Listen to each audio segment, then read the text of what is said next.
So all that bond me talk, I'm telling you, they Right. enjoy like the best thing colonialism created. They like listening to us discuss Yeah, fun. bond me, amazing. I'm having that tomorrow. I haven't had one in a while. Ugh. I'm gonna have my same sandwich that I always have because Huh. that's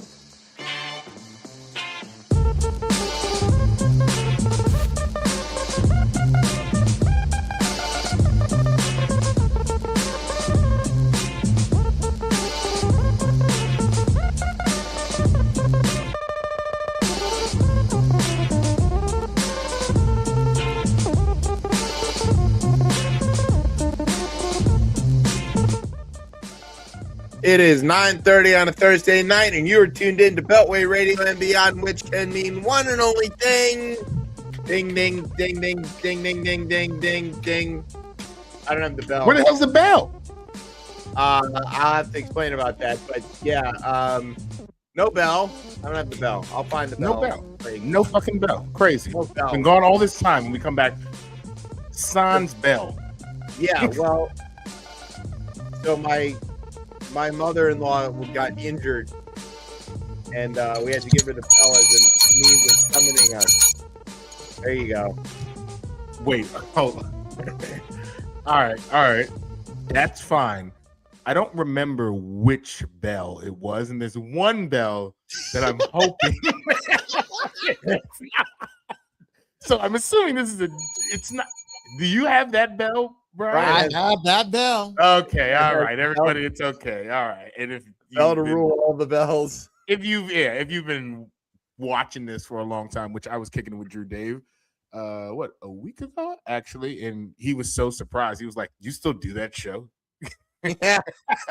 And I was like, "Yeah, I've been." He's like, "How long has it been? Like 5 years?" And I was like, yeah, about that. About Yeah. that. Is it? Yeah, that's correct, right? I didn't. Yeah, in the moment, it felt longer, but that's correct, right? I think you started in 21. Yeah, 21. Yeah, because it definitely was after election, right? Yeah.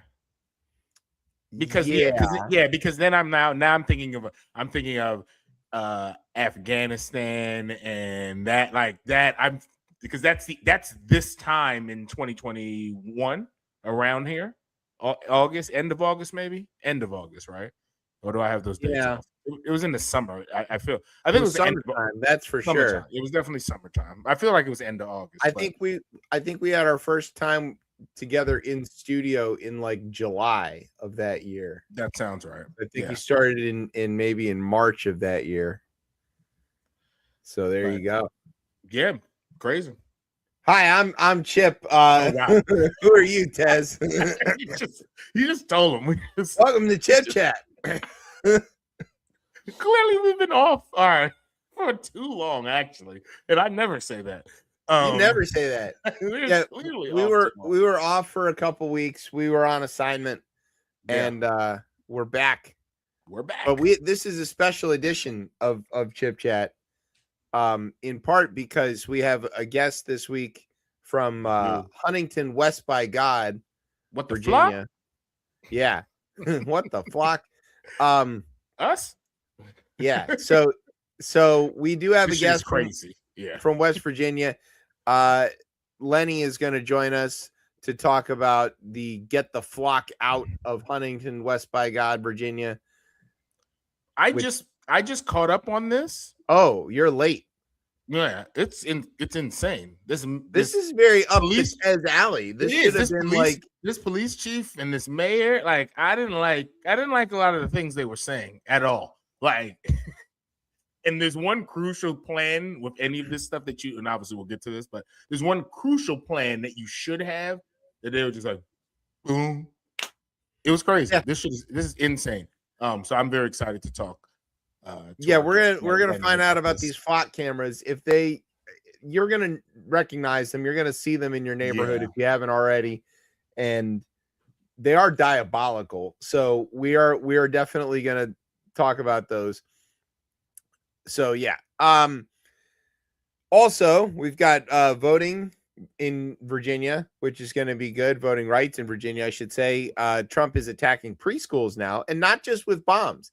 He's figured out a new way to harm children, which is we don't attack preschoolers with bombs. That is, more of our foreign forays. We don't do that domestically. We have other ways to do that. Yeah, we often like to attack them this way, but this is pretty impressive. I gotta say, in the it's up there with deciding to shoot puppies, but we already had that cabinet member, so I guess can't get much worse.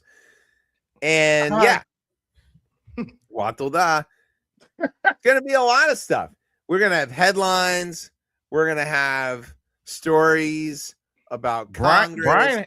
Brian has a story in here tonight, doesn't he? Brian has a story about look how far I read. Earthquake victims, and then there's all the primary stuff that happened this week. So we're gonna talk about that. Right now, breaking news. The paper says, Marsha Blackburn. There it is. It is passed, or it's coming. It's breaking. Marsha Blackburn wins the GOP nomination for Tennessee governor. So we've watched her go from Tea Party congresswoman to senator to now Tennessee governor. Let's be honest, she's already won if she's the Republican nominee in Tennessee. That cake is baked. They don't let anybody else vote in Tennessee. So, and then apparently, a town near you, right? Yeah. So get ready for Jim Crow 2.0. Like all great things, it starts in Tennessee. Yeah, great things in Tennessee. The blues, rock and roll, and Jim Crow. All the things brought to us by Black folks in America. Yeah, we brought the Jim Crow. Yeah. Yep. Yeah. Take credit for that one. It's the one drop rule in massive reverse. Yes, Yeah. Speaking of which, Stephon Diggs is coming back home. So we'll talk about that probably a little bit too. It's gonna be a wild show. There's a lot going on. There's always a lot going on. We thought we took a break. No, we didn't take a break. Just more the news just kept piling and piling and piling up. Now we're here to not really give you the news, but give you more opinions on ours. This is not the news. This is not the news. I was explaining that to someone. I was explaining that to Drew Dave. I was like, nah, we're not we are reading news stories that are the news, but we are really more just like gas bags around and giving our opinions on gas bags. I mean, I'll take that over pundit any day. Pundit is pretty pundit is terrible. Like, that's a terrible name. Yeah. That's an epithet. Yeah, exactly. We're not pundits at all. We're more gas bag feels appropriate. Yeah. Time wasters. I don't know. There's time wasters. Yes, we could easily be. This could easily be seen as a waste of time to somebody. It probably is to many folks. Yeah, but to nearly dozens of people all over the world, this is at least valued time for whatever reason. So and that's who we do it for. That's right. That's our core. That's what we get up every 2 weeks for. Yeah. It's about the frequency. I don't know. It's summertime. We don't care. It's summertime. It's break time. Yeah. We'll be back. All right, we're gonna take a break. Just started. Yeah. We're ready. So that's all what's gonna happen. All right, you got your word.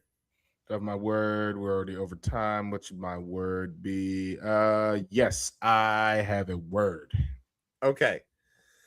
Okay. So, that could not be what people are listening to. That's the real one right there. It's terrible. People's ears are listening to this. Nah, they're not listening. All right. Sit back, grab some privacy. It's bell time. You're listening to the best show, the only show, Chip Chat on Beltway Radio and beyond. Sweeps. There you go. Perfect.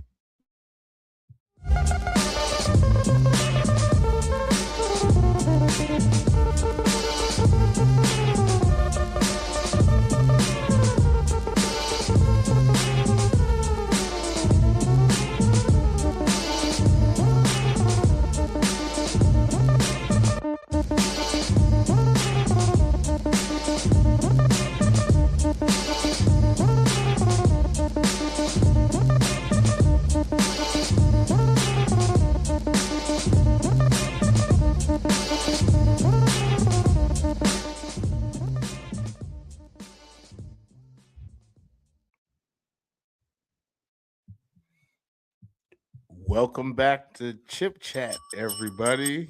Bell, stall, bell. Hey, welcome back to ChipChat. I'm Chip. I'm your host. Who's Tez? I don't know. Some guy. There we go. What's up? God, I got the bell. Oh, you went and got the bell. Okay, there we go. Our prop. You're very fast at doing that in between. This is like that was like the what do you call it? The hydration break during the World Cup. Like the shit has started and we're still in the fucking commercial. Like we're not growing the game. Growing the game. Yep. We are as popular on radio as Infantino is in soccer. Somebody's gonna lose their job. Yeah. So okay. Want to do some headlines? Yeah, sure. Yes, not really. Let's do it. Not good. No. I read through these. Well, you read some? Good. I did, yeah. Okay. Well, tradition dictates that you get to go first. So let's stick to tradition. Here we go. Let's stick to tradition.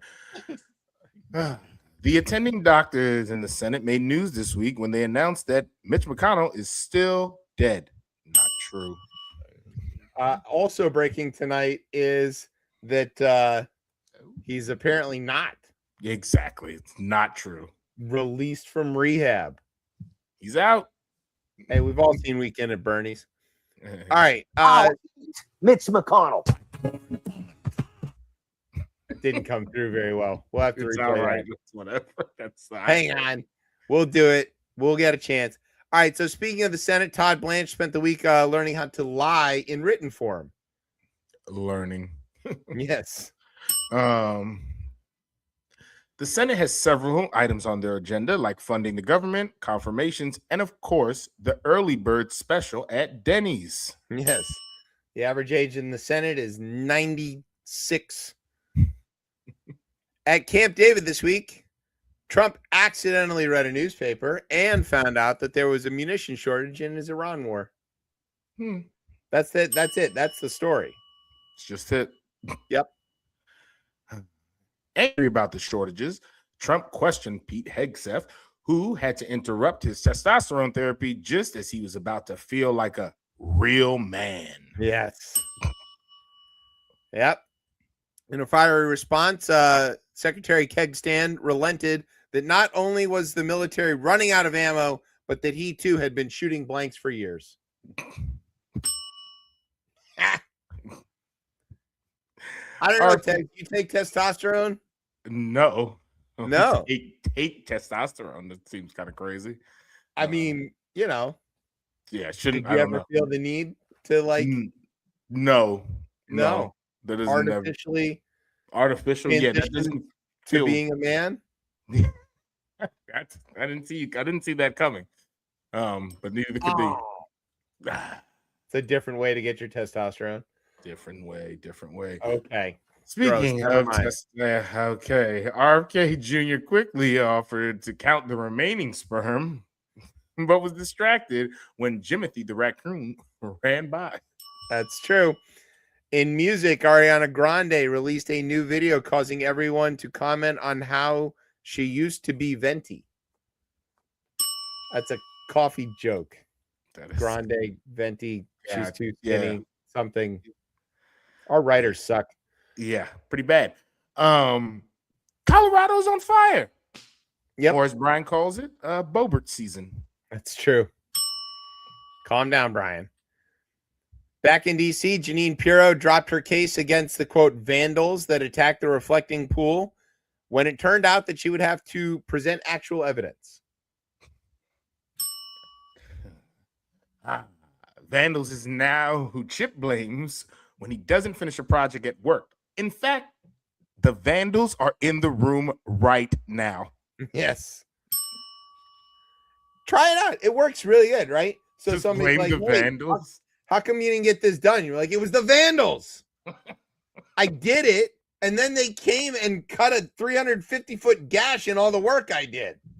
And then they're going to be like, "What are you talking about?" And you're going to be like, "It was the vandals." Prove it wasn't. This is going to turn into something. Not now. I don't know when, but vandals is going to become something, and it's going to be a term used as they try to round up these vandals. And when they label you a vandal, then you're just, Oh, you think that they're going to use it like in actuality? Yeah, I don't know. I don't like this word. The way this, I don't know. This feels like it go down a terrible path. It's like also a bit of appropriation because the Vandals were an actual group of people who were doing things to the Romans, and the Romans didn't like it, and they were like, so "Oh, those goddamn Vandals," And then they're like, point. "Let's turn that into a verb." Right, and look, you learn something new every day on here. That's a good point. I didn't even put that together. They're an ethnic group. This is appropriation. No wonder Trump likes it. It's crazy. That's insane. Okay, but they're white. I thought he would like the Vandals. Maybe he's more of a Visigoth kind of guy, We each have our favorites. There you go. All right, let's see where are we at here? Oh, the National Guard. Yeah. The National Guard deployed here to D.C. has already cost American taxpayers $1.4 billion, which could have bought like 6 bombs to drop in Iran. Yeah. Yeah. They come out of very nice hotels. I see them on a daily basis. I see them every morning coming out of what was the Trump Hotel in the old post office building on their charter buses when I'm coming up 14th. And then they have their little buses that take them to their spots where they then go on their walks. So the little bus pulls up with like 20 of them, right? Yeah. And they all hop out in groups of 4. And then they go on a lovely stroll around like the cool parts of DC. This is crazy. And then they do nothing. They just nothing. Yeah. Somebody I know was like, "Oh, this is how much we're paying for them to walk around and pick up trash." I'm like, they're not picking up trash. They haven't picked up trash in months. No. That was like the first 2 weeks, I feel like. Yeah. We're going on a year of this, right? Yeah. Yeah. It was like the haven't picked up trash since the beginning. They literally, like where I work and where I'm around up in Shaw, there's often roving bands of these guys, and they are doing nothing.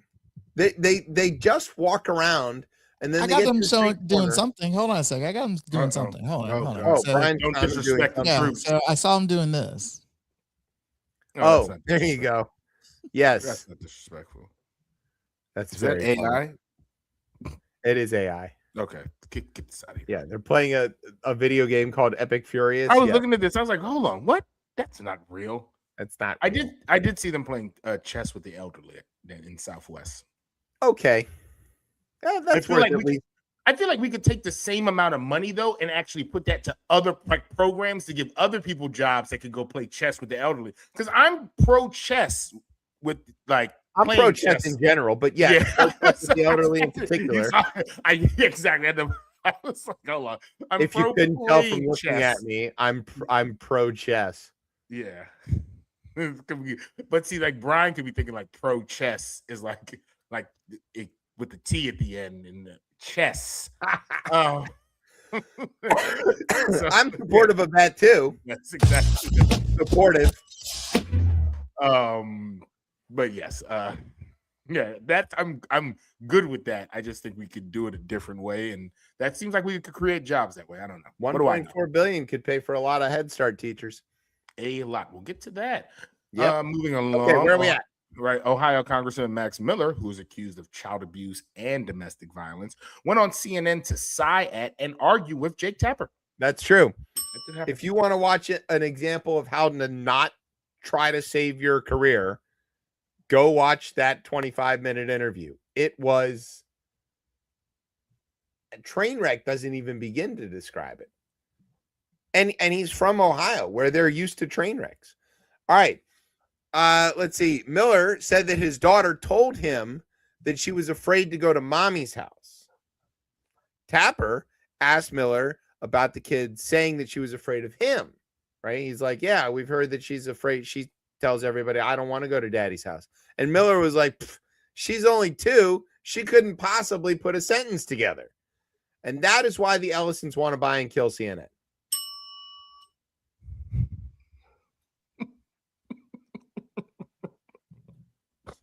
Oh, okay. Like, come on, man. Every whoever says they know they don't want to go kick it with mommy, I don't even believe that. It's just a lie. Yeah, it's true. Like, everybody likes dad better because dad lets you do stuff that mommy doesn't let you do. Yeah, I mean, I guess that can go either way. This doesn't. Obviously, he's lying, allegedly. Miller said he was going to stay in his re-election race because he was just like Trump. Yeah. And then proceeded to reach for Dana Bash's cat. Oh God! Oh my God! This is what I wish I thought I timed this to get the baseball. Just damn it! And finally, in sports, baseball hit the trading deadline, which means congratulations to the Dodgers for causing next year's lockout/strike. We just gotta keep our fingers crossed for Brewers Rays. Brewers, Rays, maybe. We still get the lockout, but I don't think it goes as long as it's possible to go. Brewers, Rays is like, hey, look. They can be like, hey, a small market team can compete. Look, compete. That's what we need. Fingers crossed. That's what I want. Not going to happen. All right. You never know. Baseball's weird. It is possible. Milwaukee looks really good. I'm not. Yes. Exactly. Fingers crossed, everybody. All right. Here's what we're going to do. Trash cans. Go trash. Start banging the start. Like, we need to figure this out. No cap. No pro Astros discussions here, sir. No. I'm just saying. Cheating in baseball is the most reprehensible thing you can do. It's up there with bombing schools. Like, don't do that. Don't do that. Save the sport. Saving the sport. It saved the sport out of the strike. It saved it. Stop it. It did. No one wants to hear that. No, I don't want to hear any of that. Hear it. That's a whole different show. You know what? Bring that up for No Filter Sports. Like, we need to do a deep dive on that. You're gonna leave me out here defending integrity in baseball? I'm gonna leave you alone. I'm gonna defend it with you, but I will agree that cheating scandal saved the sport. A lot of eyes went on it. Okay, fine. No, that's a setup. I'm not doing that shit. There's no way I come out of that looking good. No way. All right, we're gonna take a break. When we come back, we're gonna talk to our guest. That's what we're gonna do. This is what we're gonna do. Yeah. All right, we're gonna take a break. We'll be right back. Stay tuned. You're listening to Chip Chat on Beltway Radio and beyond. Sweeps.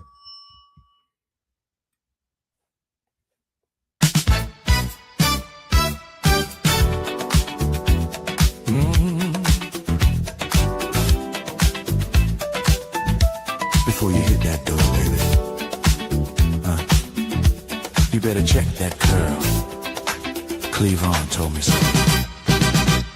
Alarm clock ringing, sunlight on my face. Can't step outside with the curl out of place. Mirror say, player, better tighten that loop. A dry ass curl, brother, that ain't the move. I need that drip, I need that shine to behave. Need my curl looking slick as Rick James. From the roots to the tips, let it flow like truth. Ain't nothing popping till I grab the juice. Oh.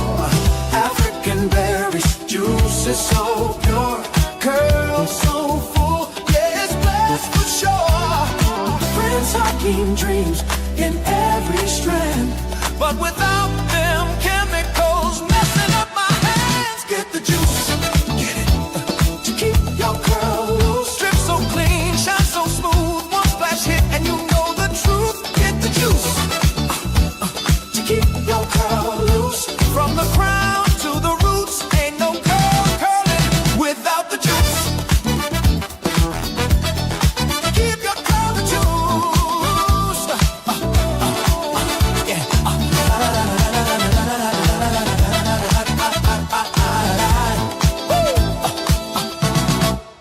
Unfiltered water, straight from Lake Victoria. Tanzania minerals, bring the curl euphoria. Hit it once, 5 to 10 minutes strong. Then evaporation, say player, you've been warned. Summer heat, turn curls to an afro quick. So keep a bottle close, yeah, that's the trick. Reapply on the go, keep the motion improved. Stay glossy all day with the juice. No harsh chemicals, no itchy scalp, no greasy couch stains. Don't mess up my headrest, man. Just shine, luster, and drip, and drip, and drip. Oh, get the juice, get it, to keep your curl loose. Let it sway, let it shine. That curl pattern working overtime. Get the juice, to keep your curl loose. If your mirror smile back, yeah, you already know the truth. Keep it for the truth.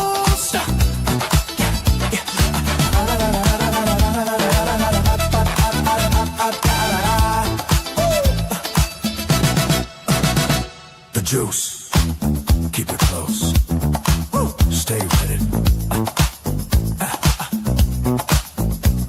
Stay ready. Keep it close. Stay ready. Loose curls and drip only, baby. All right, welcome back to Chip Chat here on Beltway Radio and Beyond. I'm your host, Chip. With me is Tez, theoretically. Oh, Lord. Hold on, there's a message from Mr. Green. Miss Green. Oh, Hold on a no. second. Unfortunately, yeah. Hold on a second. What is going on? Yes. Hold I on. am now on Cameo. So if you have a special message for a friend or a loved one, I would love to deliver it for you, or any other message for anyone. How do you do it, you ask? You just click on the link and follow the instructions, and we'll be on our way. Hi, everyone. This is Marjorie Taylor Greene. And Okay, All right, good. so Good. yeah, it's only like $190. So how many people think we should get MTG to record us our next bump? Tez. I 100. She denies our request because we're gonna ask There's no something way. fucking crazy that we No, because she we're doesn't gonna know ask who we something. are. You're gonna ask something crazy. The way whatever you write out, she will deny. First know. of all, What are you gonna say? happy Chinooka to you. Oh God. And second of all, no, she needs the dollars. So she'll do it. And she doesn't know. I could put anything in there that's like innocuous, Okay. relatively. She wouldn't know. Okay. Look, my sincere hope is that we call MTG for the cameo and she checks us out and goes, you know what? These guys are really kind of interesting. I want to come on and do the show for free. And, you know, and then I'll tell her no. But You're not gonna tell her no. You're gonna bring. no, I'm not gonna tell her no. Exactly. You're sitting there. What type of more fake ass morality are you about to put out here right now that you were about to tell her no? There's no way you would say no. No, I want her on the show. Then we would, yeah, exactly. We would do that show, which would be insane. Because you know what they say: smooth, easy conversations with absolutely no controversy is great for radio. No, yep, that's what they say. Yeah. Great. If you listen to sports talk radio, which is like a dominant form of radio, it's mostly people agreeing with each other. In fact, they call in to agree with each other. Mm-hmm. It's them and the South Florida radio. That's a whole nother thing. The other one that is not governed by anything. That is the lawless world of Spanish language talk radio. Lawless land. Speaking of lawless lands, let's go to West by God, Virginia. Lenny is working with a group called Get the Flock Out of Huntington, West by God, and these flock cameras are all over the damn place, and their numbers are growing by the day, and this group is working to get rid of them, and now we get to talk to Lenny about this. So welcome to Chip Chat. Hello. Thanks for joining us. Happy to be out here. So okay, so you're in West Virginia right now, right? Yeah, so this is Huntington, West Virginia. So if you're familiar with Marshall, if you know where Marshall University is, that's Huntington, West Virginia. If you're not familiar with Marshall University, yes, the state map there, I love it. It's right about where Ohio and Kentucky and West Virginia all meet up there. I'm about a 5-minute drive to Ohio and about a 15-minute drive to Kentucky from here. We're very sorry for you. I hate being this. I mean, the only places I've ever lived in my life are West Virginia and Michigan. So, to be this close to Ohio is kind of, you deal with it. He just perked up. You got him excited. Yeah. But I popped on the porch to specifically have the Verner's sign on behind me. So heck yeah. It's a city of about 45,000, which is not a lot, but because West Virginia is rural as hell, it's the second largest city in the state. So, and there's a metro of about, we're about like 350,000 people in the surrounding area. And then we're just down the road from Charleston. It's another like 300,000. So again, this is as urban as West Virginia gets, but that's not saying much. Well, it's at least 3 Wyoming. So that's a good start. Yes. Nobody cares about square states. All right. So tell us basically what flock cameras are in the first place and why folks should be afraid of them. Okay. So Flock is a particular provider of what is it called? The automated license plate reader cameras. And what it is it's a it does what it sounds like. It is a camera that, it takes pictures of, whatever area that it's surveying, and it will scan the license plate on your car. And the thought is that, this will make it easier to, if someone's got like, say, a stolen car or something, then we can track that plate and whatever abouts. But of course, the downside of that is you're feeding license plates into a database and passing it along to however abouts. And Flock is a particularly bad actor in this realm. They have ICE contracts. Their systems have been rampant with abuse, with errors, and I feel like it's fairly. They've kind of come into a lot more scrutiny here recently. I feel like, and it's funny when the word got out that Huntington was taking this up. The day after I heard about it, I'd read this story about an automotive writer who had been, and this is stuck in my brain. This is like drilled in there. It was an automotive writer up in Minnesota who had been lended out a Range Rover by the manufacturer because, he's an automotive writer. Sure. And he drove it to Kohl's, and he's backing out of the parking lot, and he's suddenly surrounded by cops. Lights flashing, guns out, because the Flock system had tagged his car as stolen from California. And what turns out, they did some digging around. And what turns out was that it very much was not a stolen car. The license plate had been a digit off of the plate that had been noted. But it was a digit off in such a way, it was like a special manufacturer plate, so it read it funny. And so every car with that combination of letters and numbers was being tracked nationwide. And on top of that, to add insult to injury, so first off, the manufacturer has to notify everybody with this plate combination, hey, look out. But then turns out the initial offender wasn't even stolen. It was a lost plate. It was reported as lost, and it was fed into the system as stolen instead. So these cameras, just to catch everybody up, also like on the details, they're not necessarily all installed by municipalities.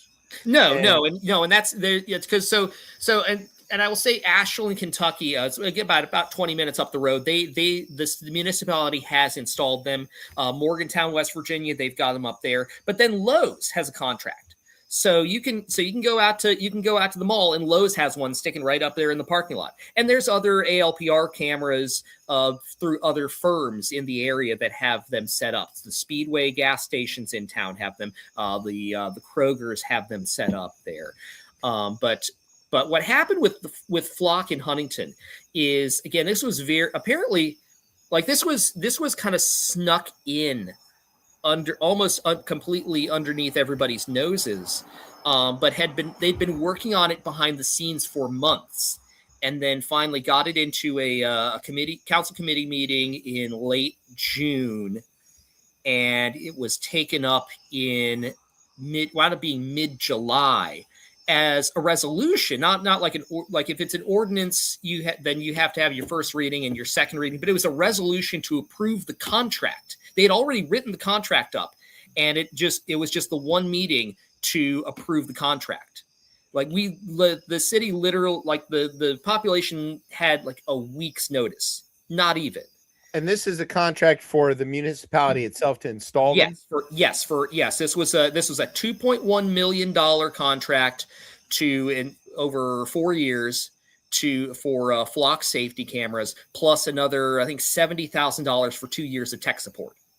And how many bus drivers could $2.1 million support for the school bus? That has been the hill that's been the soapbox I've been on ever since. In fact, I'm somewhat infamous for lobbying here and there to get another ice rink built in this city, because we haven't had one in 20 years. And I almost weaponized that and got talked off of that ledge. But the point being, but also then another one that just came up here in the last few days, to show the kind of skewed priorities that city administration has shown here since this administration took office. At the beginning of the year, there was a fight with the city over when they put the budget out, how much they were allocating to the animal shelter. It had been $400,000 and they cut it down to $200,000. They said, well, there was a grant funding this much, so we can't, and they wound up haggling it up to $250,000. That's still $150,000 shortfall relative to what they'd been supporting or supplying. And now, in the last week or so, the animal shelter has been posting on social media that they are in a crisis mode right now, and they've been a no-kill shelter for many years, and they may have to go back to euthanizing animals. So that's $150,000 that this city couldn't conjure up, but they can drop $2 million on a surveillance system that literally nobody wants. And that's kind of where it was starting to get to, was and again, this administration, the city administration the last year and a half has been fairly antagonistic in terms of relative to what people, what the rest of the populace wants as far as services and priorities and such. And the multiple times we have had to packed the city council chamber to overflowing. And for Flock, this was the biggest crowd that we've had yet. It was all 25 of you or something, right? It was 50 some people. Again, a city of only 45,000 people, 50 people showing up for a meeting is a lot of people. Yeah. Well, let's talk about that, because you said you had a week to right. There was you mentioned there's a week almost to I guess not speak out even about really. this. Not even. Yeah, I think the word got out. Word got out like Wednesday, Thursday about, and the city council meeting was the following Monday. And have you mobilized that way before? Yeah, have you mobilized that fast for other issues with the specific administration, or is this are people new to this and be like, oh God, this is my first time kind of doing something like this? So this community kind of got and I say with this community, I'm not as active a member of this as a lot of people are. I've got 3 jobs and a kid in band camp. So, but a couple in 2024. The school board, the Cabell County School Board, and had when they put their budget forward, they took a massive chunk out of the funding that they usually provide to the park district and to the county libraries. And there was a massive campaign to reject the levy went up in the primary, and the campaign was to reject that levy to force them back to the negotiating table to restore the funding in time to get it on the ballot for the general election. And it was incredibly successful. And it's so successful, in fact, that the superintendent resigned. It's also resulted in the election of a couple of school board members who were more favorable to keeping the funding for parks and libraries where it was, and so that wound up kind of being I don't think anyone expected it to be a dry run for the next couple of years, but that's what wound up happening. Is we wound up it was a mayoral election in Huntington that year, and the old mayor had been termed out, and so the new mayor he's been very, very guarded in terms of what his intentions are when it comes to various things, and when the plans actually come out, it's not what anybody likes. Does Huntington have a history of being a sort of an activist community? Not really.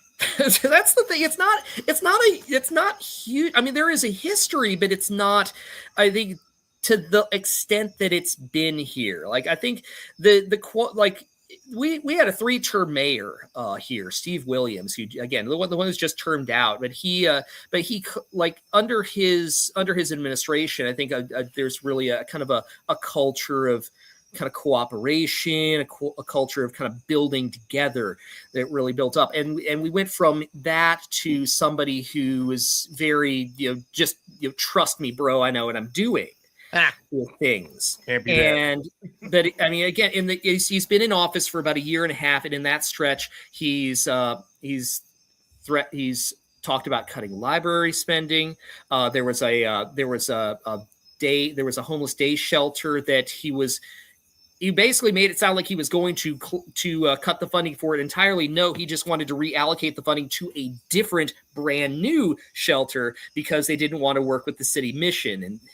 And then again, there was everything with the animal shelter. There was, I feel like there's one that, when the bus levy came up at the beginning of the year, they were going to allocate $1 million to essentially $1 million to bail out the movie theater at one of the bus system owns like a complex owns a complex downtown.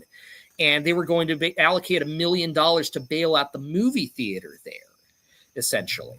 And so it's just been every few months the city does something that just absolutely, brings everybody back out to yell at them.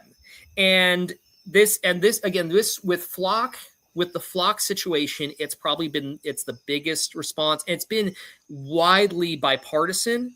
The wildest bit is very early on. One voice against it was Derek Evans, who, if that name doesn't ring a bell, he is a convicted January 6er. Who live streamed himself going into the Capitol, no less. Nice. So to have common cause with that, I don't want to live on this timeline, but I guess I'm here. So I think that one of the things that specifically about operating a surveillance system in a place like West Virginia, which has an antipathy isn't exactly strong enough of a word, but outright hostility towards surveillance, government monitoring, any, the sort of, you're combining the traditions of wildcat strikes and coal miners and moonshiners and just a lot of like, leave us the hell alone kind of people. And then to put a surveillance system on top of that, it seems like you're asking for a fairly negative response. Was there any purpose? Like, was there anything that spurred them to do this? Had there been a series of stolen vehicles or like some event that they could have pointed to and said, oh, well, our best solution is to implement this surveillance? Or did Flock simply come to the city government and say, hey, you want to give us $2 million? It's a little bit of both, because Huntington is a small city, but we have had our issues with crime and drug crime over the years. I think it's still on Netflix. There's a documentary called Heroin. This is, of course, if you're familiar with how everything went with the opioids, Appalachia was ground zero, and Huntington in particular.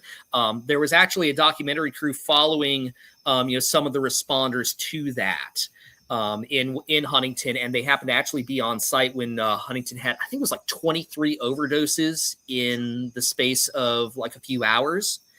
So that was sort of the excuse that they gave, was like, well, this will allow us to better get those scary people from Detroit. But also it seems. Wait, why are the scary people from Detroit?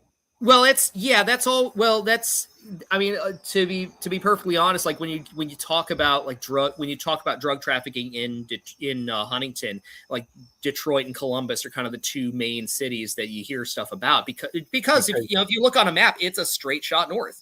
They're the biggest. Okay, so that wasn't like a racist dog whistle. That was just like it's both. It's both.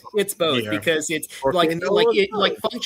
functionally speaking, that is a thing that happens, but also it gets turned around into that. And I one of these days I'm going to get up there at the council dais and say, hey, I grew up in Oakland County for 16 years. Okay, don't talk about Detroit to me. Yeah, don't talk about Detroit. But unless you're going to say it's great, in which case, then yeah, you can talk about Detroit. Yeah. Detroit. For our readers out there, Beth Macy has a great book called Dope Sick around all of this, and yes, that is I even know about that book. Yeah, that's how good a book it is. It's really good. It's one of the sadder books I've ever read, but it's very illuminating to like those issues specifically. So, Lenny, what are they doing with libraries in West Virginia? I mean, who can use them? Like as far as just generally speaking, or like in West Virginia know how to read. What do they need a library for? He attacks. Now you're talking to somebody who worked at the State Library Commission for 2 years. Yeah, has a lot of librarian friends. Yeah, tell them to fuck off. That's what you should tell them. We are busting our asses to make the populace as literate as possible. And this. I'm just teasing. All right. Let's get back onto the Flock stuff. I can make fun of West Virginia all day long. Yes, and I will battle you barb for barb. But let's go back. There you go. Well, we're safely here in regular Virginia, so let's. But anyway, other Virginia, not real Virginia, original Virginia, 1.0. Okay, so the Flock cameras, like as a basic thing, as you kind of mentioned, that it's not just that they're taking pictures of the license plates, but they compile. They're part of this massive database, and that you might think, okay, well, they're just like filming. They're not really filming, right? They're more than that, because they're driven by AI. They're using AI, aren't they? Really, it's what they're ingesting. Yeah, data. They're aggregating data. They're collecting this massive amount of data, but they're not. It'd be one thing if like everybody stopped on a particular line, waited for it to take a picture and all of that. It's not that at all. It's catching things as they're moving and stuff, and it's using AI to try to read the license plates, but it's not always accurate. And it also has some of these other problems where, and this is not necessarily that it's intended as malicious, but it's obvious that this is a problem that could happen, is that there's unauthorized access or backdoor access. So like a local police department may have access to this, but they may not have realized that they also agreed to share all their data with all of the other police departments that are accessing this database. And even in cities where there has been efforts to say, well, we don't want to share our data with, say, ICE or the feds or something else, because they're also sharing with some other locality, and that locality is sharing with ICE or the feds or whoever. Now their data is going through a backdoor and a backdoor and a backdoor and getting to them. So altogether, it's more than just local surveillance in parking lots. People might think, you see the cameras and you go, okay, they're using them for towing people for parking overnight or whatever. They're using them for basic store surveillance at Lowe's or whatever, but they're not that. Okay. And they're more than that. Flock isn't really interested in the parking lot at Lowe's. Flock is interested in compiling a database that they can then sell access to people who want to track something, anything, or to fabricate something, right? You could just as easily say, oh, well, I have a Flock access and we saw your car in this place, this place, and this place, even if you never were there, and they're going to fabricate the data and say, sure it is, here it is. And they've got this trustworthy source, trustworthy, heavy air quotes on the trustworthy. Is it trustworthy in the courts? I don't know in the courts. If you bring this to me in the courts. Yeah. It's a little early. But anyway, here's what I'm getting at. A lot of these things, people are using them nefariously. I don't mean just like governments using them nefariously to like figure out who was at protests and go trample on our rights. We can talk about that next. But there are police officers or other people who have access to this system who are using them for things like stalking. And I think that's actually, it was a front page story in the Washington Post this week. It was a major story. I think it's a thing that every woman in this country, the second they found out about a Flock camera, was like, oh shit. And all the men were like, what are you talking about? What's the big deal? Because they had never heard of the concept of being stalked like that. So that's all a thing. And the reporters in the Post story went and asked the CEO of Flock, like, hey, people are using this for stalking their girlfriends or whatever. What are you going to do about it? And his answer was essentially like, hey, people use things for bad stuff. What can I do? Nothing I can do about it. See you later. Bye. Yes, thoughts? That was something that came up. Like it's still up. I believe they keep the video up for 30 days at the Facebook page of the city of Huntington. I still don't understand why they only stream on Facebook, but whatever. But we went on, and the meeting went on until about 3:30 in the morning. That's how many people were stuck it out for that. But there was so much testimony after testimony. So many of the people brought up these kinds of abuses of officers being caught stalking their exes, stalking their exes new guys, monitoring unauthorized monitoring of like playgrounds and stuff. We're getting into kids stuff here that people are trying to get into through these cameras. And out again, it was the level of abuse the level of abuse that has been documented in this system is staggering. And like I said, I feel like there's been we're kind of in the middle of sort of an anti-Flock wave at the start of it for this to happen. And it's kind of like since this got shoved through council in Huntington, I can say there's been a significant backlash in the state. It's kind of been a wake up call because simply because people were like, wait a second, what's going on here? What is this? And like literally the next day, one of the neighboring towns' mayor said, "We are never installing this." County commission said, "We are against this." It's their legislators are ramping up, working on some kind of legislation to curb this technology. And the big thing that's going on right now is that, and it was actually the launch event was yesterday. There is a petition drive in the city of Huntington for an ordinance that would outlaw mass surveillance systems like Flock. And so we're shooting it's a target of 4,000 signatures. We don't need 4,000 signatures, but we want to make sure that we have like a nice cushion in case, people. Because they'll challenge the shit, right? Exactly. Right. Challenge signatures. So how do people go to sign up for the petition? And what are the requirements to sign the petition? Well, you've got to be a registered voter in the city of Huntington. Quite simply, you have to be a registered voter in the city of Huntington, West Virginia. It has to be, and we have to have paper petitions for this. This is old school petitioning. There's no change.org anything going on here. It has to be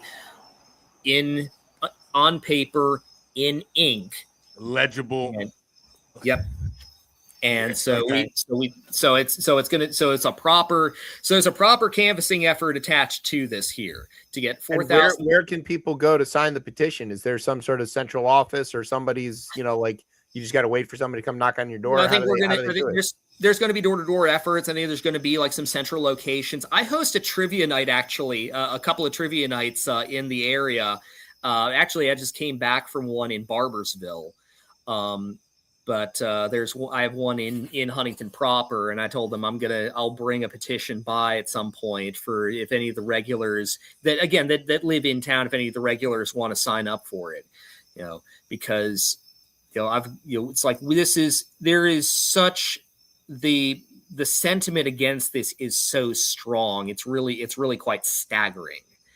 And so about the sentiment, let me ask you about that. The feeling, there's a lot of feelings about these. Some of it's pretty visceral. Like I said, every woman in the country was like, oh, because anything that can track where you're going, the very first thing that creepy guys are going to do is track their ex-girlfriends or their new boyfriends or whatever. And I think that's a given. And I think that, already it's bad enough being out there in the world, but the flock stuff, they say, oh, well, look, you're out in public, you're driving around, anybody else could be taking pictures of your license plates too. We're not doing anything. There's no reasonable expectation of privacy. You signed up to drive the car. You got a plate number. The state is authorizing you to pilot your motor coach on their roadways or whatever. But it isn't that. It's more powerful than that. Yeah. I'm wondering, has anybody from the group or anybody who's trying to fight flock, not just in Huntington, but in general, thought about tracking some of these city council members through this system and show to them openly in one of these meetings, like, hey, I know exactly where you've been. Well, they don't even want the meetings recorded. I was watching one of these videos on this, and they were screaming about a woman made a comment that was like, it's the irony of you not wanting us to take pictures here, where that's what you're trying to do around our municipality, which is kind of crazy. There was actually a really funny moment in that one meeting where someone was there were a bunch of us that had our camera phones out, and we were waiting on the mayor to come out of his office toward the city council chamber, and he went through a back door. Oh my God! Right, because he didn't want to be recorded. Of course, yeah. I mean, this is somebody who. When one of our more contentious meetings here, I think in the last year and a half, literally vanished for like 3 hours. So it's on the Appalachian Trail. This is got it. I wish that kind of skeleton was involved in this, but it's in Argentina. You didn't know about that? So. Okay, but what are besides petitions? We've all seen the videos, people cutting these things down. Mm-hmm. What tactics have people in Huntington or in other places maybe that about resorted to? I'm not advocating for destruction of property. Democracy. It sounds like small democracy is where they've started. They're signing petitions. It sounds like you're trying to advocate for some type I'm not. I don't know. I'm advocating for gentle nuisance behavior. I will say if you watch that video, and it's this clip is actually going kind of viral because he's a big dude. Rufus Jenkins, he's a musician around here. Spent Rufus a couple minutes. Jenkins is clearly big, right? It's not a small version of named that. He's a big dude. But it kind of went a little viral.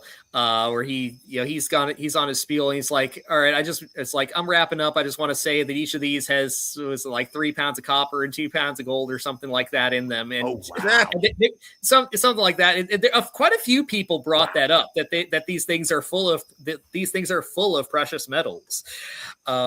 Beyond that, I know that I don't know what the status is of this, but I know someone had suggested taking some of the disused signs from primary election season and painting them up and marking them and setting them up to mark where the cameras are going to be. And just saying, like, this is where this camera is going to be. That was one thing actually that really kind of drew everybody's ire was, and props to Kyle Vass, who does investigative work for ACLU of West Virginia. He managed to get a hold of the email chain for this and a Google map of where they wanted to put the cameras. And it was near where the homeless congregate in Huntington. It was near every public school. It was every bar that wasn't on the main strip in town. And it was every exit, every way into the town, every way into Huntington would have a camera set up. And so it's like we actually have that information as far as where do they want to put cameras. So, but I don't know if they were. I don't know where that's. Someone had suggested that, and I don't know if they went anywhere with it. You can go to dflock.org. That information is out there. Yeah, go to dflock.org. You can find they've got an interactive map. It'll show you where the cameras are currently and where they're pointing. Yeah. So like I said, use that information. Yeah, like I said, Ashland, just up the road here, their city's signed a thing. I read a thing, and I believe Wood County, West Virginia, which is about an hour and a half north of us. If you know where Parkersburg is, up the Ohio River, they had signed a deal with them. I guess it was last year, and it's just now coming to light. So, or just now being publicized. So, it's like they've been creeping up, but I feel like this is the first time that this has been kind of the wait, you are doing what to our city? No, you don't kind of moment. And it's kind of, like I said, it's woken people up, across the state. So I'm looking at the dflock.org right now of Huntington, and I can see one of the Speedway gas things. I can see a few set up here around near a Walmart. I think Walmart has some ALPRs too.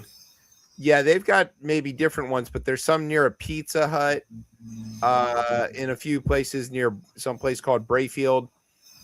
And yeah, I don't know. That's maybe on the other side of the Ohio River there.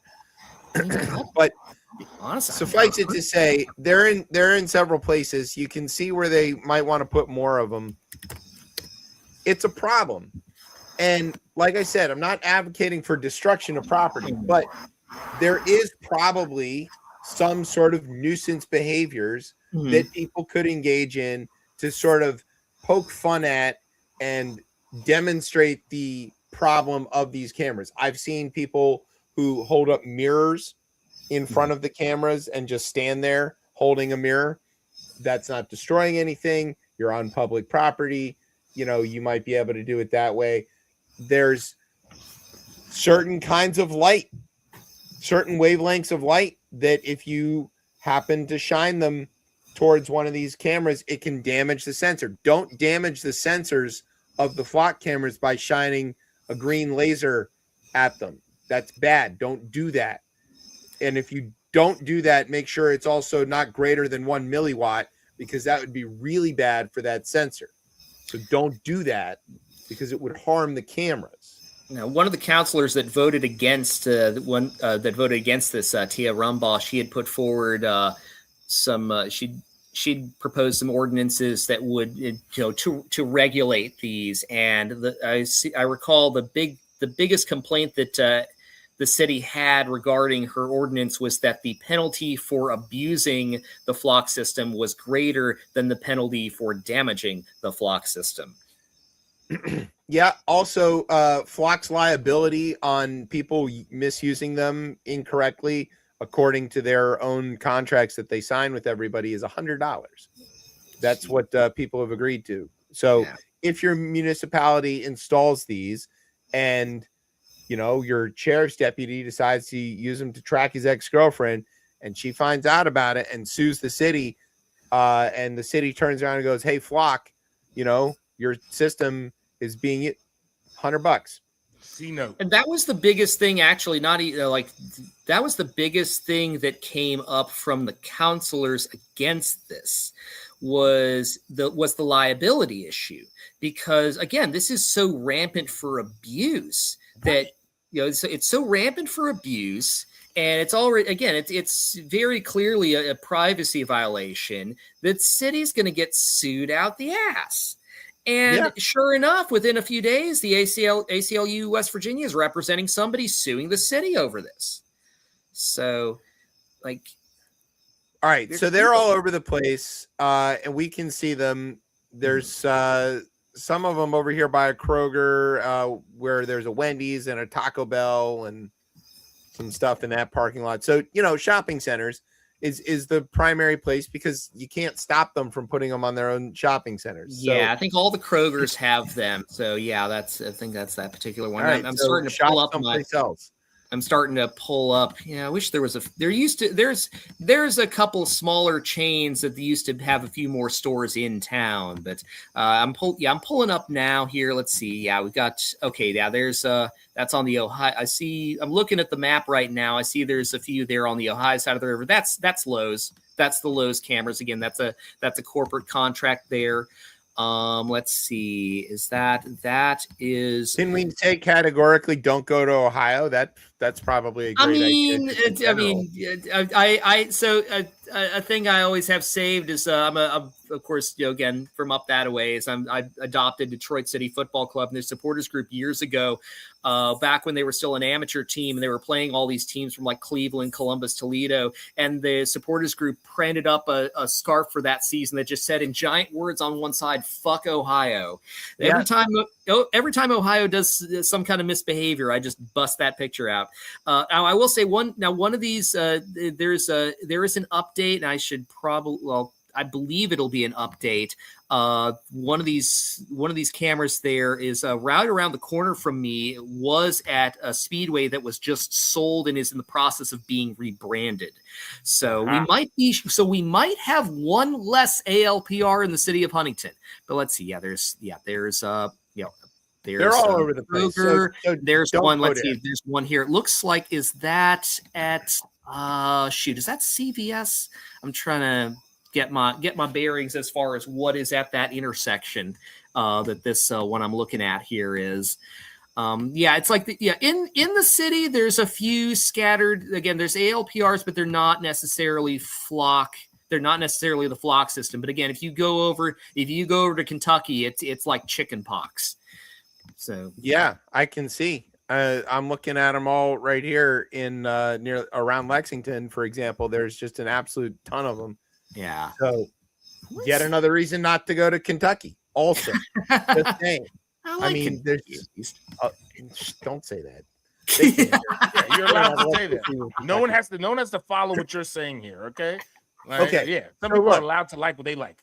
But what they should follow is Lenny's petition drive and places. So we want to know, where can people get involved? How can they donate? If they even just want to join up and support, follow along, what's the way to do that?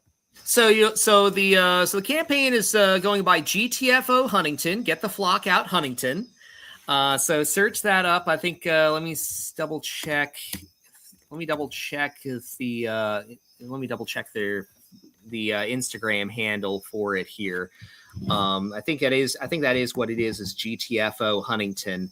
But yeah, if you just search that on social medias, it'll have more information on what we're on our campaigns and how to get involved. There's an awful lot of these things that are just sort of along I-81, for example. They don't seem to be at a parking lot or some business or anything like that. They're just pointed at the highway. In Huntington, there's a bunch pointed at I-64. Is that a thing? Like, can they scan the highways? Yeah, I mean, that was one thing I'd mentioned was that that was one thing I'd mentioned was that the map that had circulated around of where they want to put them is going to be at every single entry point into the city. That's all our freeway exits. That's both ends of Route 60. That's the bridges into Ohio. It's, just staggering. Like someone was, I saw someone, like I talked with my brother because he lives in Fairmont, West Virginia. So it's about a half hour south of Morgantown, and he has to go to Morgantown because he works with the cell phone distributors up that ways. And he was like, well, I've just had to figure out a way around them. You can't do that. I couldn't do that because I live in the city.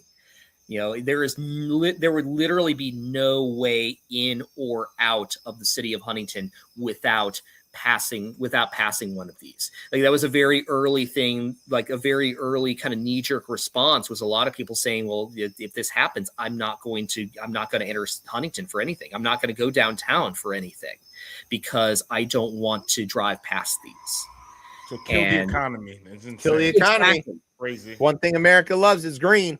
All right, yeah. So go to get the flock out. So the Instagram handle is GTFO Huntington WV, and then if you're looking on Facebook, you will. And I think it's. And let me make sure I've got the address right here. But it's you'll look for HCAG. That's Huntington Community Action Group is the group that's organizing this. But their page is now listed as HCAG. Get the flock out of Huntington. There you go. Okay, go there and follow along. Be friends with the Facebook group and hang out with the cool folks in Huntington, West Virginia. They are fun people. I have to say. I know several people from West Virginia. No, they're great. I like them. And I will say, if anyone's got canvassing experience, I'm sure they'd love to have an extra hand here or there. So there you go. Okay, great. So go do that, Lenny. It is a school night. We know that you have several jobs, so we don't want to keep you too much longer. But we're gonna go do the third half of the show. If people want to stay around for that part, I don't know why they would. But I'm on my porch and it's humid as crap out here. So yeah. So go ahead. Yeah, we understand. Fan. All right, we're gonna take a break. We're gonna let Lenny go to bed. You're listening to Chip Chat on Beltway Radio and beyond. Sweeps.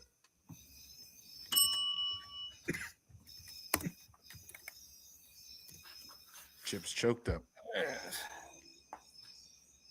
All right, man, this is it. Gotta be hard. No mercy. We're gonna like professionals, like Charles Bronson. We don't stop till the screaming starts, you dig?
All right, welcome back to Chip Chat here on Beltway Radio and Beyond. I'm your host, Chip. With me is Tez. What's popping out? So just to let everybody know, in the district, there's a bunch of these things, and they don't seem to be at businesses. They seem to be pointed at the road. So up on Michigan Avenue, about up towards Catholic University, but not quite, sort of over by where Trinity is. There's one catching the traffic going each way by where Florida turns into U Street. Up there's a few at that intersection. There's a whole rack of them up on the other side where Florida and U Street are on the, sort of going westbound on Florida, like you're going back down towards, downtown. And I don't know what to call that exactly, but where 18th crosses. So Adams Morgan area. I think that's a problem. I think though they sit in parking lots and they just face the street. So like I feel like they're sitting in, and that's something probably we should look into. Is let's just say there's a Safeway. Like it could be contracted through the Safeway, but like could these things still be sitting looking at the street? And then they are, yeah, right. Because they're see all them pointed at streets. They're not pointed inward. Yeah, like Bladensburg Road. I can think of these where I see them, like Bladensburg. And like where 8th Street turns into Benning Road, I bet there are a bunch over there. Like I see these often. Oh well, down that way, there's some around. See, these don't look like they're in parking lots. They look like they're literally in intersections, like they're sitting on traffic lights. They could. I mean, that doesn't surprise me. At 15th and Gale Street, over there just south of Benning Road. I mean, riveting radio reading these off to people, I think, Hey, look, it's public information. It is. I think they are out in public. Give people the website and let them search themselves. Deflock.org. Go take a look. Not only will it tell you where they are, but it'll also tell you what they're pointing at and where their field of view is. So you can use that to either avoid them, maybe, so that you don't get, snapped your photo.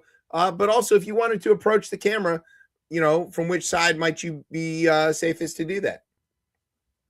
Because you just want to check these things out and they're cool and they're full of precious metals and copper and stuff, whatever. All right, let's do the rundown. This is where we tell you about some stuff that's gone on in the news. If we were real radio people, it would sound something sort of like this.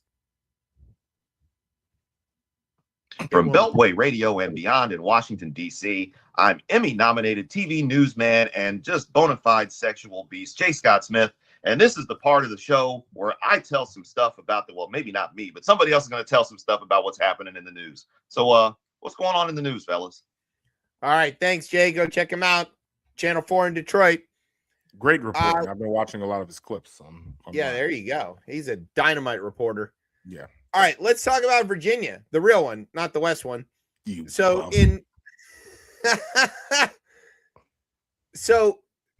Virginia has a problem, has lots of problems. One of the problems in Virginia is that unlike all of the other states, nearly all of the other states, you don't get your voting rights back if you've committed a crime, even after you've served your time, unless the governor themselves gives them back to you. Now, lots of states, you lose your right to vote, while you're serving, whether it's probation or in jail or whatever. But also sometimes some of them have like for a period afterwards, but there's an automatic restoration process, or in some cases, there's a process where you have to apply for your voting rights back, but it's mostly automated and very rarely is it down to one person. Right. But in Virginia, it's down to one person. So as you probably recall, we here in the Commonwealth tried to change our state constitution, Commonwealth Constitution, to allow for redistricting in this year to try to combat the gerrymandering of the Republicans that have done things like put Memphis in a district with a bunch of farms in East Tennessee. I don't even know how that works. It's a 250-mile long district in Tennessee. It's the whole state. What are we doing? Yeah. So drawing black people out of voting. Yeah. So, all right, that's exactly. So we were like, all right, well, we can fix that, right? We can split Northern Virginia and Fairfax and stuff and distribute the million Democratic voters in Fairfax over the rest of the state and effectively eliminate all districts that could vote Republican. And that is, it's mathematically possible. Watch us do it, right? But it got beat in court due to some technicalities on a bunch of stuff. So what's the next best thing? More voters. More voters, and specifically people who have been railroaded by the state. And those people are overwhelmingly going to be Democrats, I think. Yeah. So, not all, but not all, but they're going to be a lot of them. Yeah. And Virginia, like many states in the South, like all the states in the whole country, locks up a lot of black folks. As a matter of fact, the majority of the population in prison is not white. And so, and how do you think they're going to vote? Since, the 13th Amendment. What? It's not a real amendment. I don't need to follow that one anymore. No. 3/5 of the time, it's not even on paper. So, anyway, Governor Spanberger restored the voting rights of 66,000 people in Virginia, basically with the stroke of a pen. Way to go, Abby. Huge. Big fan. Now, you may be thinking, wait, didn't I hear this story before? You did a little bit, actually, because back when Terry McAuliffe was governor, he tried to restore all the voting rights of all of the people who had ever been convicted and finished their sentences. And that got beat in court and basically had to go through in like groups and restore at a time because of the way the state constitution is written. So he did embark on that. That was followed up by Ralph Northam, who continued doing that. And then actually Bob McDonald did this, a Republican. He was into restoring voting rights for a lot of folks. So you had McDonald, then you had McAuliffe, then you had Northam. They were all busy restoring voting rights. And then Glenn Youngkin came. And Glenn Youngkin was like, what? Voting? Hell no. We're not having that. So he stopped all that dead in its tracks. He restored the voting rights to like 25 people in his entire term. Good politics, to be honest, because you should, in a sense, it's a moral thing to do, right? But if you just want to look at this point, I'm looking at everything very cynically. And like, if you want to look at things cynical, you could go ahead and do that and almost ensure that those voters, to your point, will, again, for the most part, continuously vote because they'll look at you as, oh, exactly. These are the individual. This party even, right, is the one, like, right, if a Republican even did it, hey, this party is the one who actually did this. These guys gave me my right to vote back. Therefore, I support them. Yes. Yeah. It's an obvious. At least to begin move. with. At least to begin with. It's just natural. It should get you a cycle or two. Yeah. And right. That's where I was going with this. From a purely political perspective, policy be damned. Right. This isn't. Yeah. Just get them to vote your way, man. All right. So way to go, Abby. Let's hope that matters. Let's get over to Kentucky, which we unfortunately share a border with. So Kentucky's got a lot of problems. Okay. A lot. They've got a dead senator. Stop. He's alive. No, he's not. Prove it. He's alive.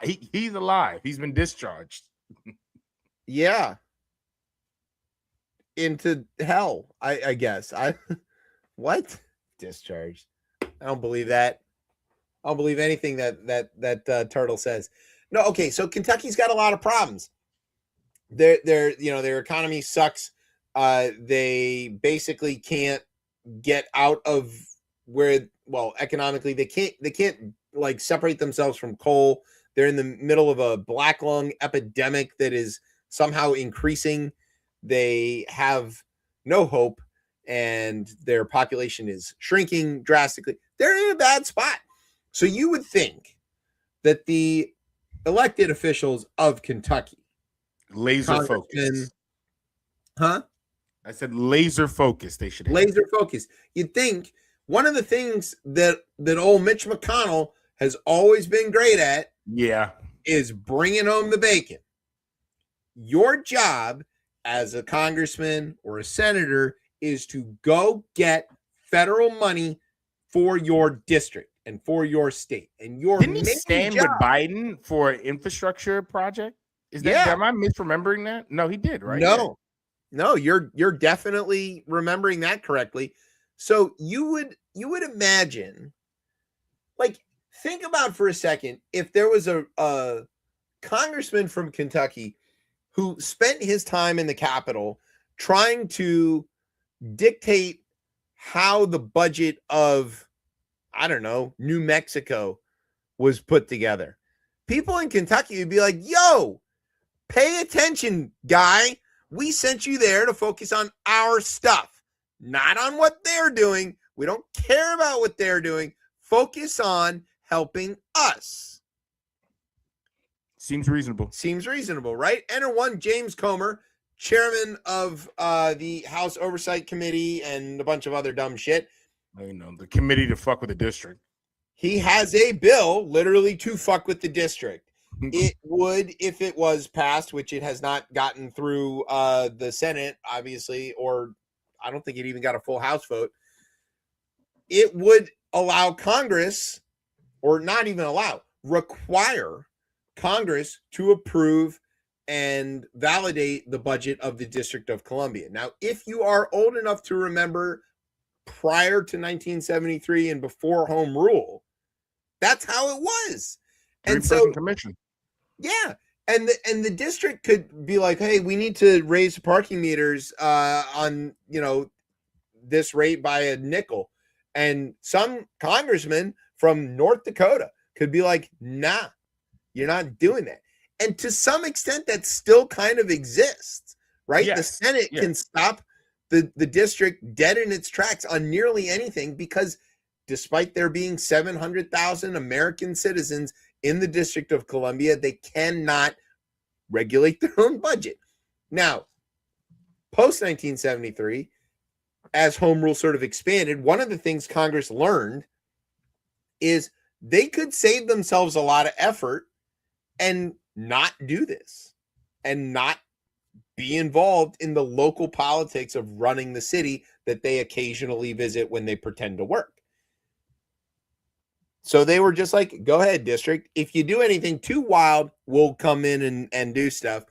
But otherwise, you're good to go. And then like in the 90s, Republicans basically were like, oh, we can let the city kind of run itself and we can use it as a sandbox for our own special projects like charter schools and all kinds of other dumb shit that the people in the district don't want.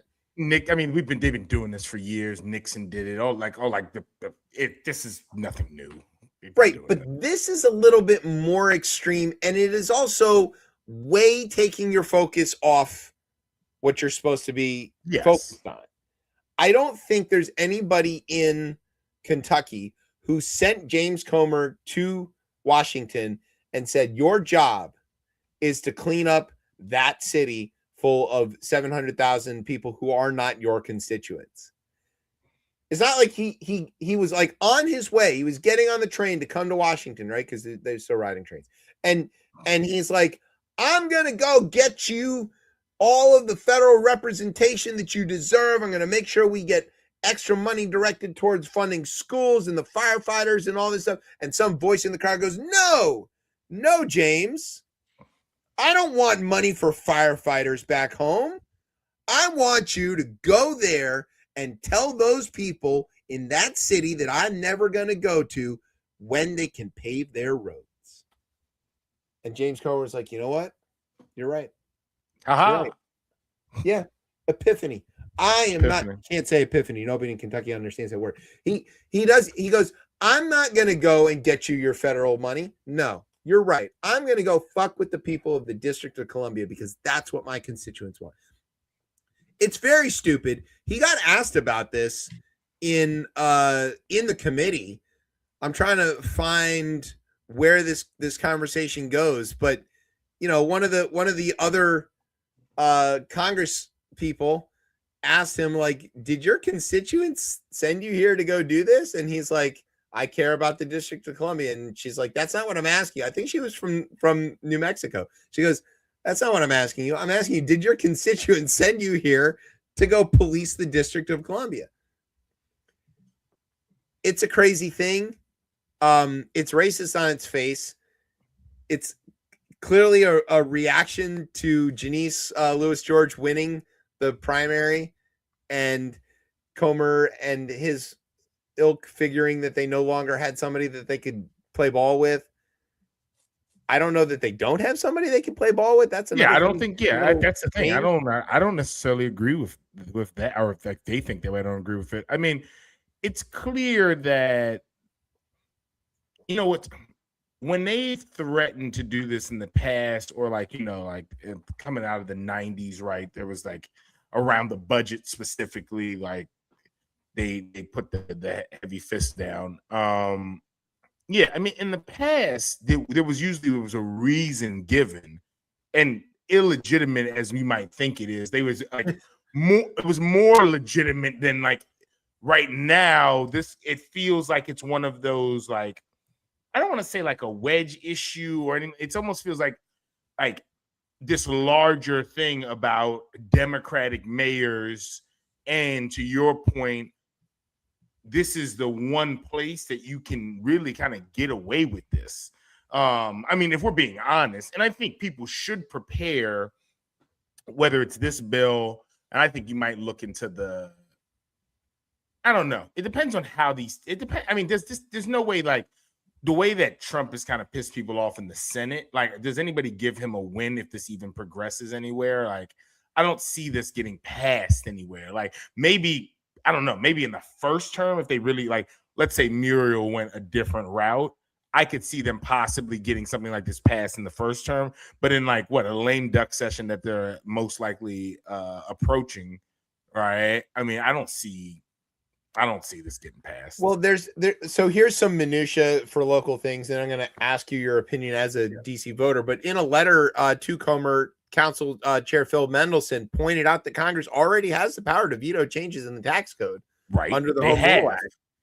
I mean, the weed shit they did that with, right?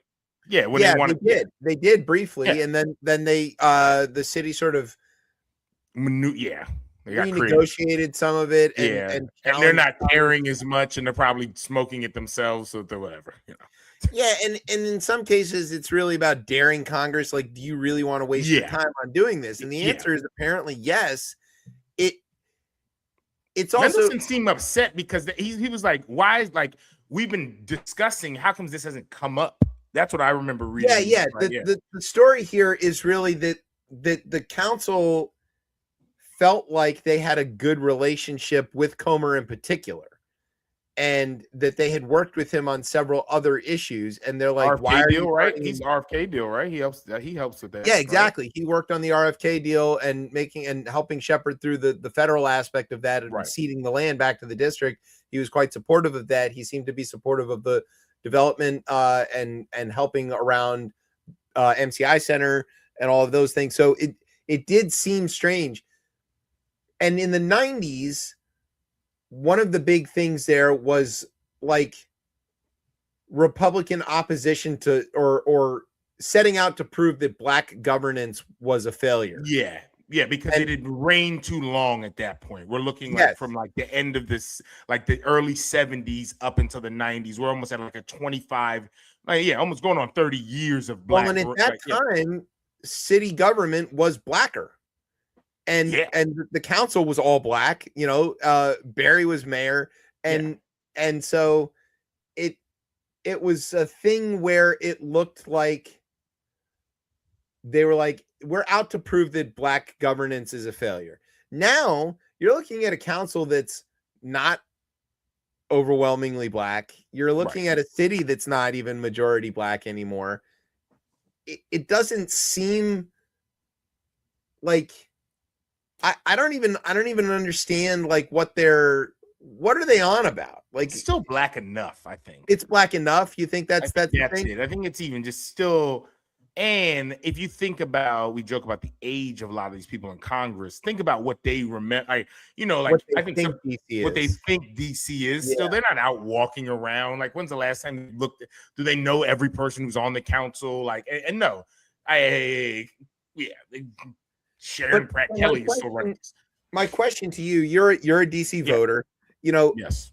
Do you feel like? One, do you feel like you really have the autonomy that you need, to make decisions? No, I pay federal taxes and I don't have a fucking senator. Yeah, well, that's a different thing. We're not the taxation without representation. I'm talking about the local level here.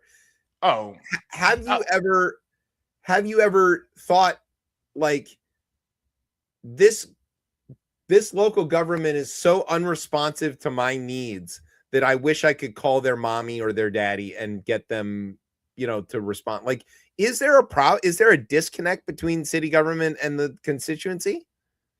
No, I mean, there's obviously areas where this shit could be improved, right? I think obviously rats are one thing that people complain about, and 311 and the access to that, like, and that system being easier for everyone. I don't find it to be too crazy. I usually get things service for me. But yeah, I mean, there's areas where it can improve, but not to the point where it's like this city has a huge budget, right? We have events that obviously the federal government helps in certain areas, in a lot of areas, but like we put on huge events every year, right? We bring in millions of people from around the world here, and this city government has done that for a long time. They've done it successfully, right? And again, supported the federal stuff too, right? They've got all, the feds do all kinds of events. Democracy, the police force. Like, I mean, that happened. MPD saved democracy along with the Capitol Police. They did. I mean, they saved democracy. So, but I don't think, not to the point where, and I think I could see areas in the early 90s where probably people were that frightened about again, crime in the city that I would argue was created by the federal government in a way, like for being completely honest, right? But I think there could be times there where someone might say, oh, all right, like we need assistance in this, like, right? When you have a homicide rate to that, like that might be the one time where you could say, all right, if there's some currently no from the citizens of the district for like Congress's help here. It's a free, like, can you go anywhere without seeing free DC anywhere? Like, it's literally the opposite. Look at it there. Like, yeah, I mean, if you look at the, I just tossed my mail-in ballot that I ended up using it, but if you look at the mail-in ballot, the ballot this year, the free DC slate is huge, and that only happens. It's not like it's people be chilling for most part, but when like you wake up and you see like ICE agents running around and again, I wish that the rest of the country could. There needs to be some type. I wish people like a Comer, like the same way Comer has this like detailed focus right now on trying to rip away our autonomy. I wish there was someone, not there are, but I wish there were more folks in the Congress and in the Senate that did this around, again, almost 1 million people who are disenfranchised, right? I think that was where, because no other place would stand for this. Like, no. And when he got questioned about it, they said, why are you doing this? And he goes, well, the district has this, that, and the other. And they go, would you tell this state how they can do their budget? Or would you tell this state? And his answer was, DC's not a state. And that's what can we say back? But that isn't an answer. That's not a reason that you're doing it. If you're doing it simply because you can, that's saying something about what your real motivation is. Okay, right. DC's not a state, so we can do things to the district that we can't do to other. It's almost like an abuse cycle, right? Because you're like, oh, it is. This thing is powerless to resist me, so therefore I will have my way with it in any way I want. And if it complains, I'll remind it that it is powerless. That is it. That is Comer being Epstein.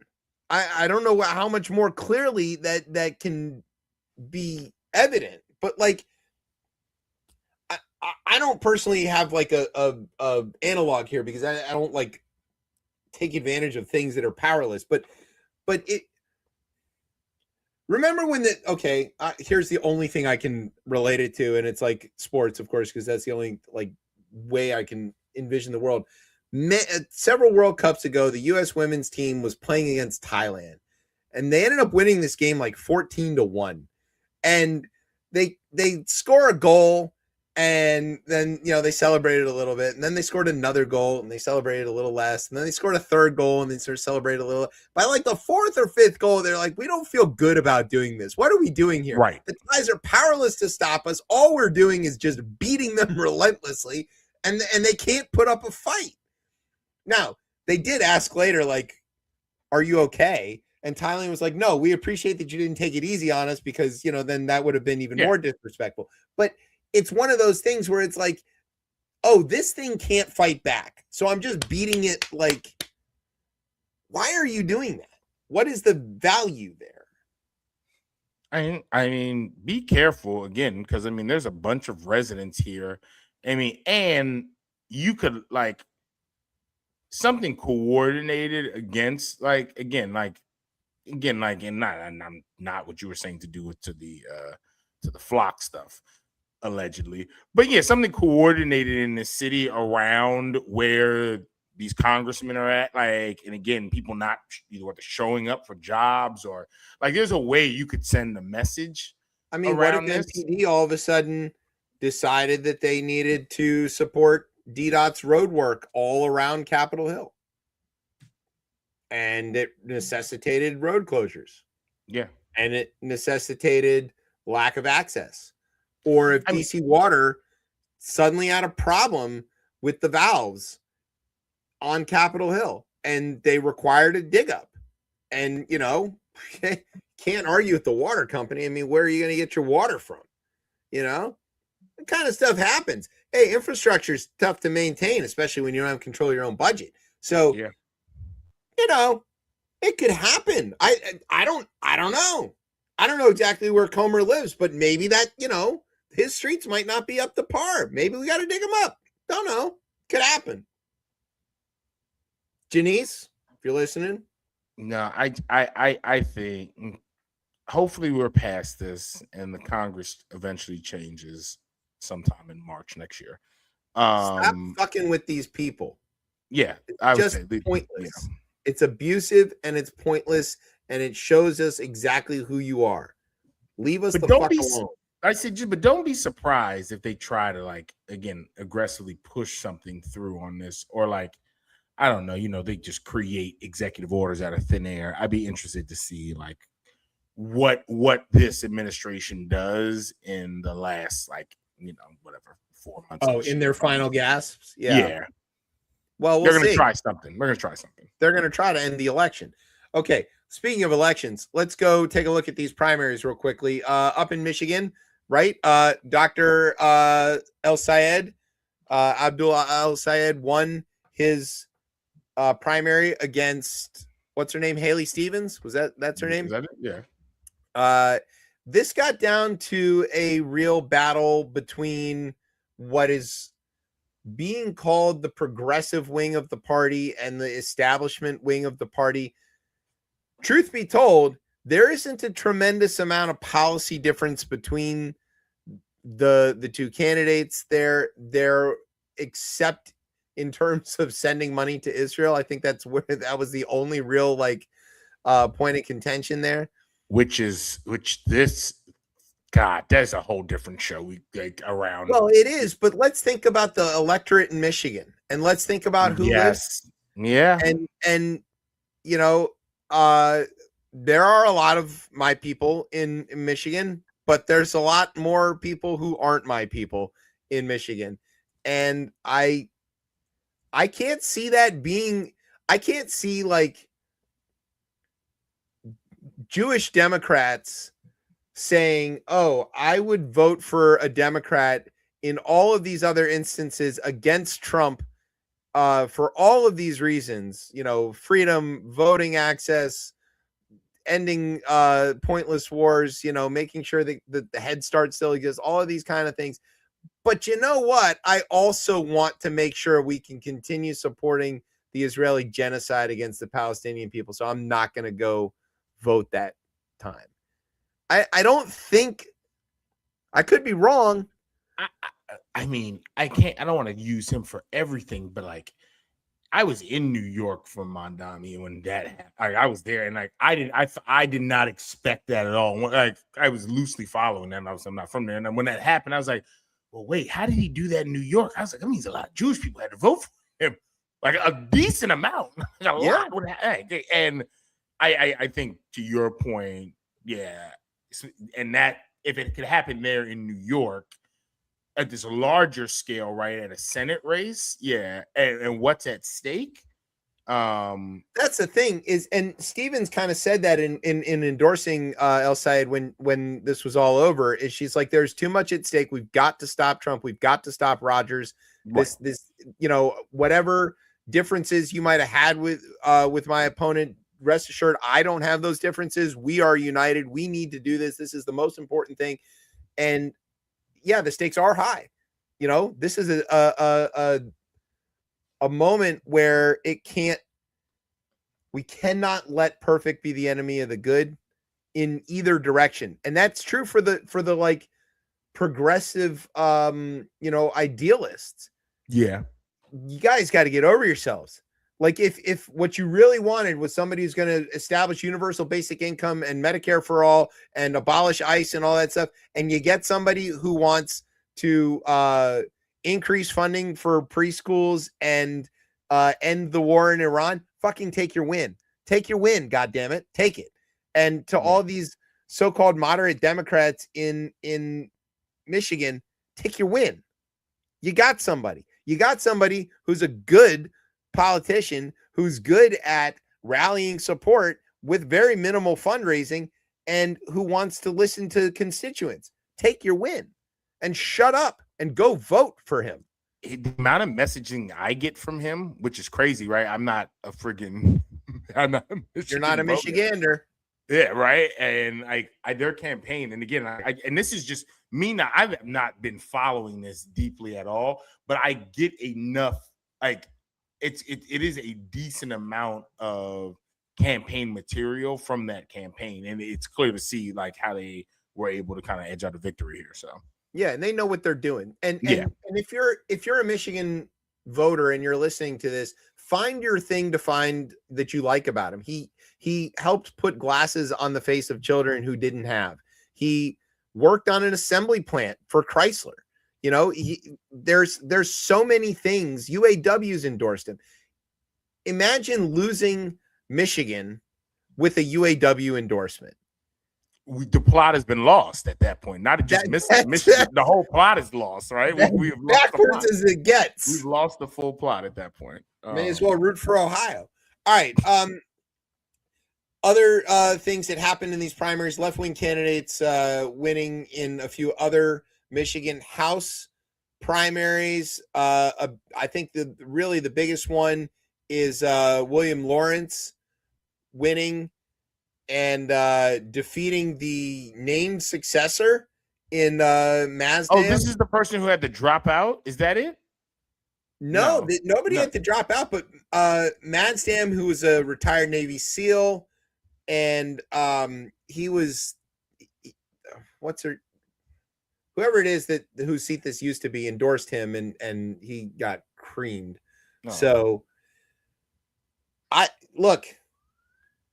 the House is not a foregone conclusion. It's got to happen. You gotta find your wins.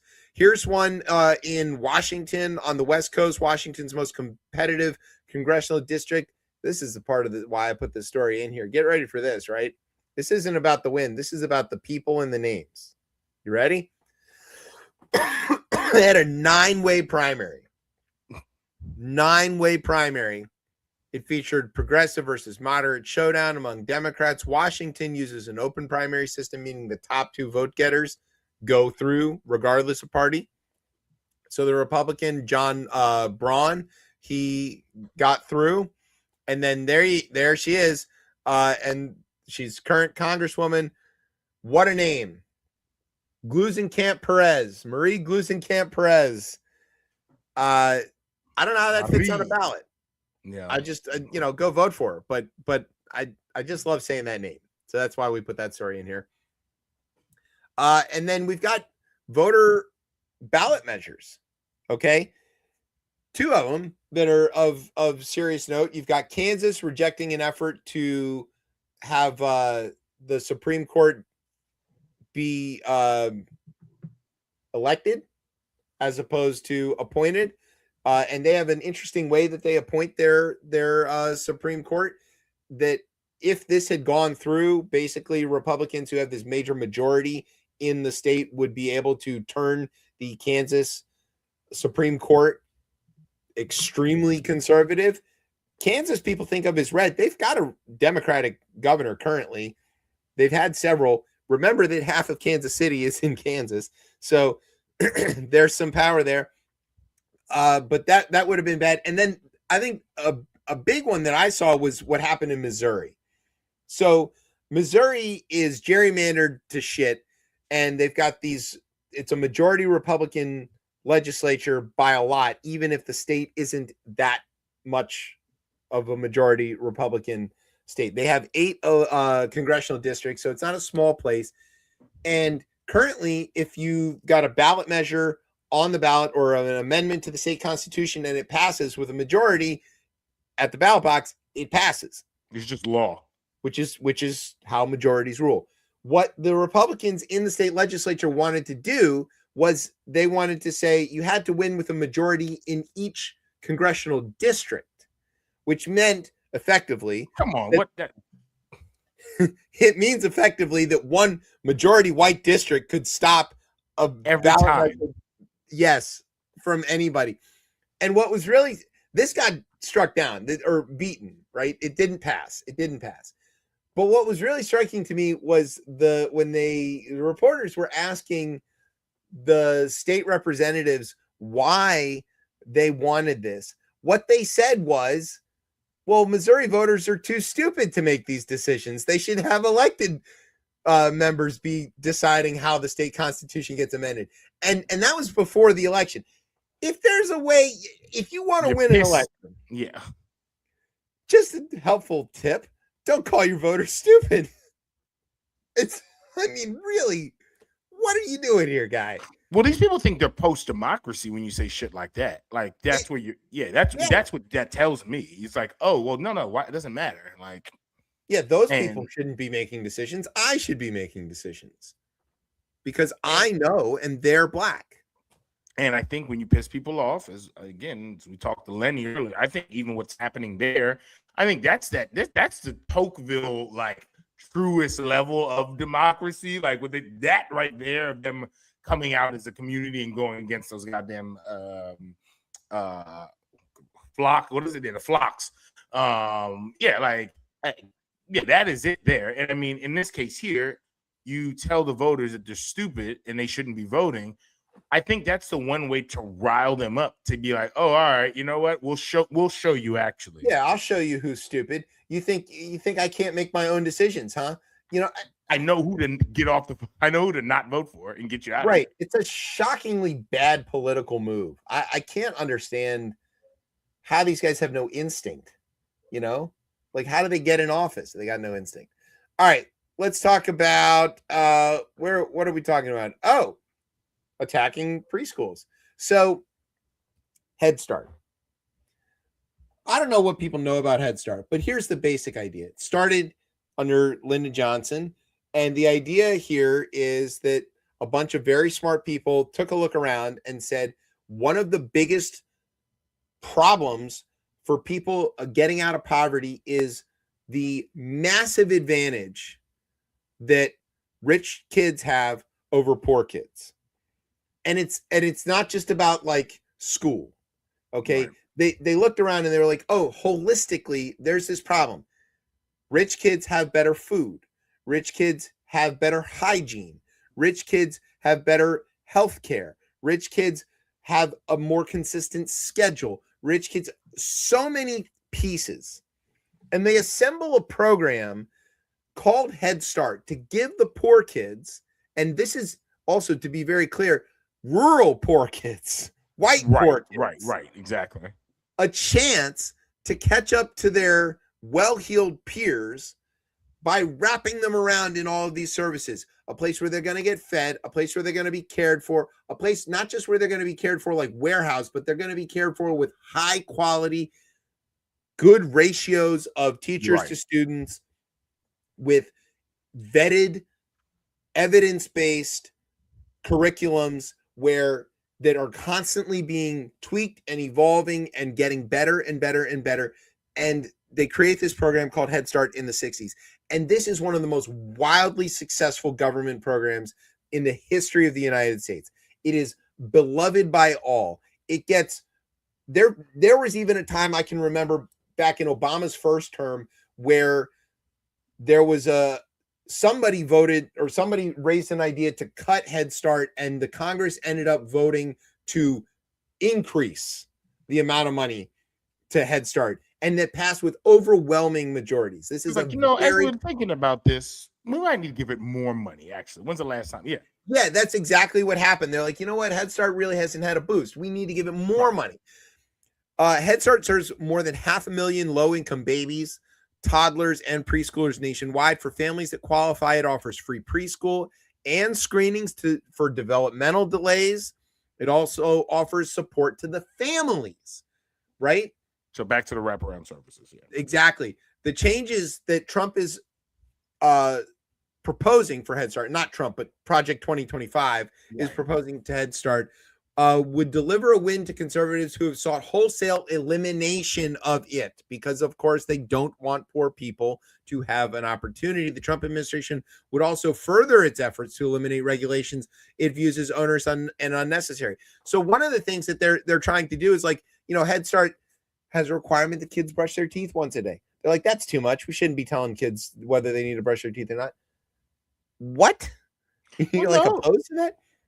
And no, I think you are opposed to, because what's the real goal here, to your point, right? They don't want to support poor people because, right, if you give these poor people a chance, they'll grow up and then they'll eventually become voters. And we want to have less voters in this country and specifically less educated voters in this country, right? Well, because and less workers being able to fend for themselves and all of this kind of stuff.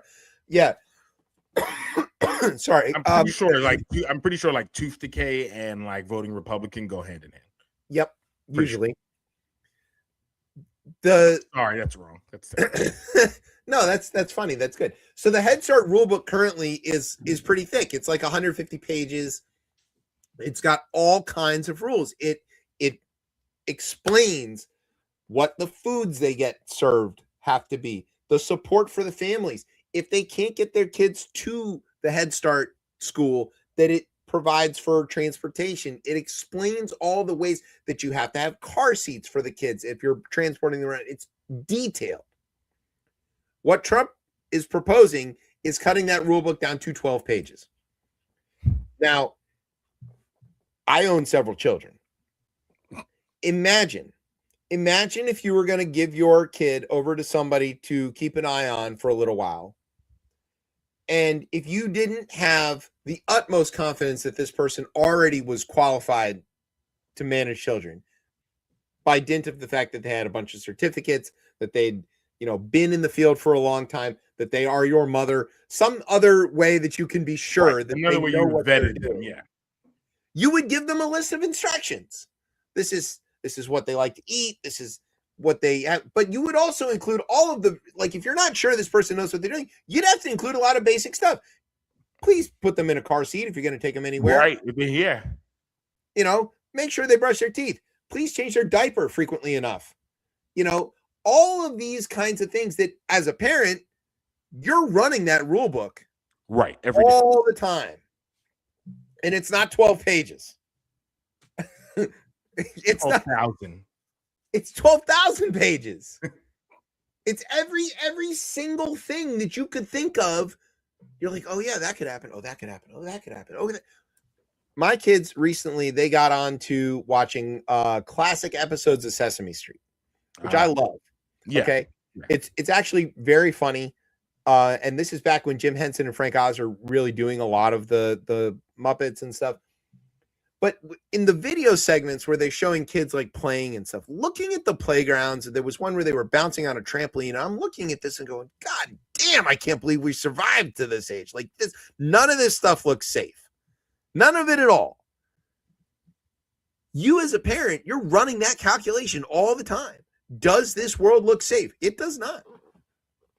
And so you would necessitate giving a detailed playbook to whoever is taking care of your kids. Now multiply that by 500,000 kids and think that you come up with 12 pages worth of, let them do whatever the fuck they want. Feed them goldfish and nothing else. Who cares? They're going to be fine. They're going to be poor anyway. We don't give a shit. Don't make them brush their teeth. Gold. Right. Make them buy Bitcoin. I mean, what? Come on. Why are you attacking Head Start? You want to lose? You got a midterm coming up, and you're going to put Congress in a position where Republicans have to vote to kill Head Start, a program that overwhelmingly benefits their voters. Yeah, hands down. Hands down. Like it's really, again, they don't want to win. They don't want to win. All right, let's go to Tokyo. Brian. Brian included this. There was an interesting statistic in this story, which caused me to have to do learning. I saw it immediately. Okay, now wait a minute. Without saying, I'm not going to say what piece of information in this story forced me to learn something. Is you probably read about her breast size. Yes, but specifically what did it say that made me have to go figure something out? She is a size L. No, that's not the word that made me have to go learn something. Oh, okay. Well, what was it then? I'm sorry. It says the 22-year-old known for her 110 centimeter. Yes, 110 centimeter. Yes. I was like, what the fuck is 110? Is that a lot? Is that? Hey, gotta measure in centimeter. Oh yeah, I forgot you're not into the international system. I don't know what a centimeter is. So then here's the picture. Go ahead, put it back up, Brian. Yeah. You know, forgive me for my American exceptionalism, but one, I don't give a fuck what centimeters are, and two, I mean they're okay, but they're not that impressive compared to the rest of what America has to offer. So I just don't feel like this is not a story, Brian. I respectfully agree here. But if you read further along. Oh, there's an actual story here? Oh, there's an actual story. Okay. Brian so apparently teach me the metric system. I was like, fuck that noise. Yes. All right. What's up? What's the story, Brian? All right. So back to her picture again. Yu Tano, she is back in Japan. She is an adult actress. Okay. And so apparently, as we all know, in the last couple of weeks, Japan and pretty much most of South Asia suffered a lot of the earthquakes, and Japan in particular was hit by 2 of them. Yeah, so 7.1. I mean, these are not small. These are these are not small. The earth is angry. Yeah. So she the earthquakes were a U-Tano sized earthquake. Yes. Yeah. So she 110 centimeter sized earthquake. Okay, sorry. Go ahead. L cup earthquake. Okay, so apparently she posted on her Twitter page and mentioned, or yes, I'm saying Twitter because probably Japan doesn't say X. Yeah. And she posted out stating the fact that she donated 300 million yen. 3 million yen, it says. Yeah, 300 million. What is that in real money? Let me do my calculations. No, I'm gonna check it while you tell the story. Go ahead. Yeah. So anyway, so she was able to donate and to help with the relief effort. Okay. Some dumbass, troll fuck, pretty much commented on the fact that, hey, we don't want your dirty money.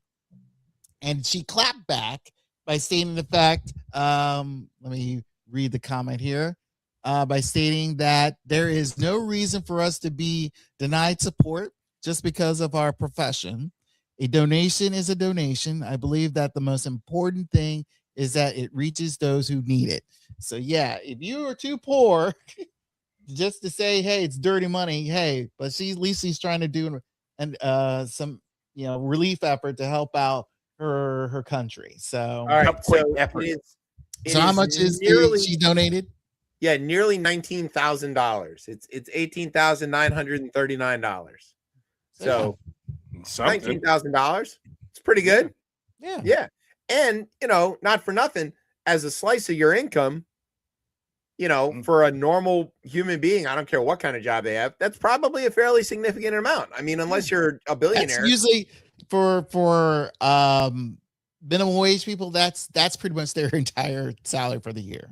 Yeah. If you look at an that. entire minimum wage salary in the United States. Yeah. That is true. So how dare they deny a cupquake effort? What's that? God. If the earthquake shook some money out of her, why not? Why not?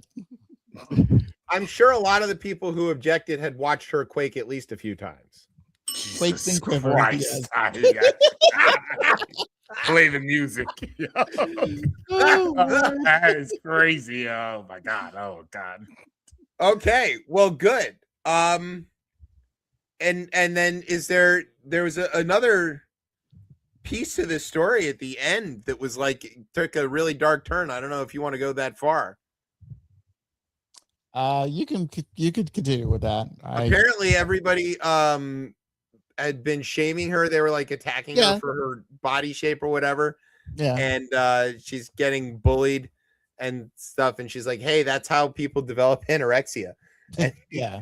and, she said, she went and mentioned that. But Japan is very weird with, how they, because I was going to say they're famously very tolerant of people's body types. Yeah. And robots, and especially online, they a lot of they hide really high. Those who like you said, these trollers hide so well behind online to shame and try to defame a lot of these as we know they call idols, but just pretty much in various industries, from wrestling, a lot of female wrestlers to the adult entertainers, singers and stuff like that. And sadly enough, these entertainers, especially women entertainers, they take it so personal and it gets to the point where they commit suicide or do harmful things to themselves. If you live your life on the internet, and I don't know this person's, but I feel like if you've grown up living your life on the internet and that is kind of your social realm, easy for me to be just turn the shit off and it can't bother you anymore. Yeah, but easy for me to say. But yeah, easy for you to say. Yeah, but I don't think that's the option. Yeah, but it's her job. Yeah, exactly. Yeah, so with a lot of Japanese entertainers in general, it's part of their, I would say their livelihood, how they, put themselves out there in addition to whatever their profession is, and they read those comments. It's their fan mails and all that stuff. But never read the comments. That's the thing, it's easier said than done. Especially you want to watch me do it. Watch how I don't read the comments on this show. It's helped that we don't get any, but I've gotten hateful messages on Facebook or whatever, and I tend to have a chuckle at it and be like, oh, this person's having a tough time, and then I just either block them or move on. I just don't fucking care. But this lady here, Tano, she's also recently in June, she saved somebody's life by doing CPR on him in a restaurant when they had a cardiac arrest, and she jumped into action and performed CPR. So she's a hero. Yeah, sounds like it. Some people see it, some people see it one way, some people see something else, and it's kind of unfortunate. So those people are dicks, right? They should never mind. Okay. We're at the end of the show. We're going to be early. We're going to be on time tonight. Wow. It's crazy. I wrote a half show with that intention. All right, Brian. Thank you. That's it. We're here. Appreciate it. All right. Thanks, Lenny, for educating. Yes, thank you, Lenny. Go help him out. Go help the organization. CFO, Huntington, West Virginia. Google that. and go donate and sign the petition if you are a Huntington voter. That would be great. Thanks to our radio partners, Jake Tapper, Max Miller, and Popcorn. Go watch the interview. It's 25 minutes. You'll enjoy yourself, I think, more than Max did. Thanks to NOTN for keeping us on for another week. Haven't checked, don't know. Thanks to our home on the interwebs, coplaymedia.com. And thanks, as always, to our family here at Beltway and Rip Radio for making us sound as smooth as Max Miller on TV. All right, where can everybody get you on the socials, Tez? You can find me on Blue Sky at DC Cortez. There you go. You can find me and the show on the Twitter at Rip ChipChat and ChipChat RR, sorry. And then you can find me on Facebook or find us on Facebook or Instagram at Rip ChipChat. And you can find me on the Blue Sky at Chef Chip. I'm going to be at the ball game on Saturday. So I don't know if you're going to find me there, but if you do, come up and say hi. I will pretend not to know you. Not you, Tez. You can come and say hi. I do know you. I'm talking about our legions of fans, who coming to watch the Nats take on the Reds. Yeah. No, I want to see Ellie. It's going to be a fun day. Yeah. Kids get to see a great before he moves on. Okay. That's it. CJ Abrams is playing. Huh? I said CJ Abrams is playing. Yeah. It's great.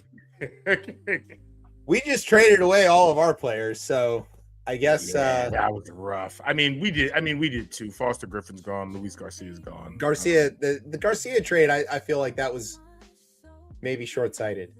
I think it's detrimental to the fan base because everybody likes him.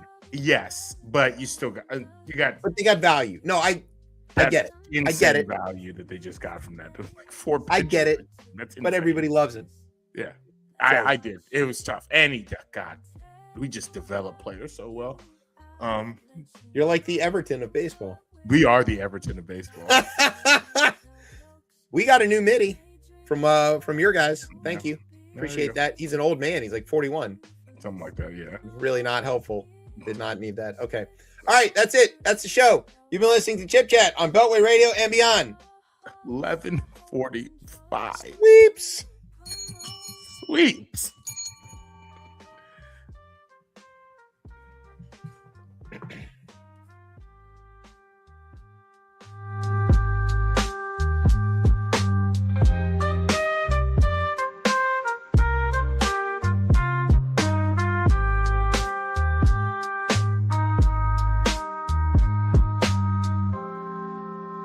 I hope you enjoy what we promote to use. I don't watch. I hope you enjoy what we promote.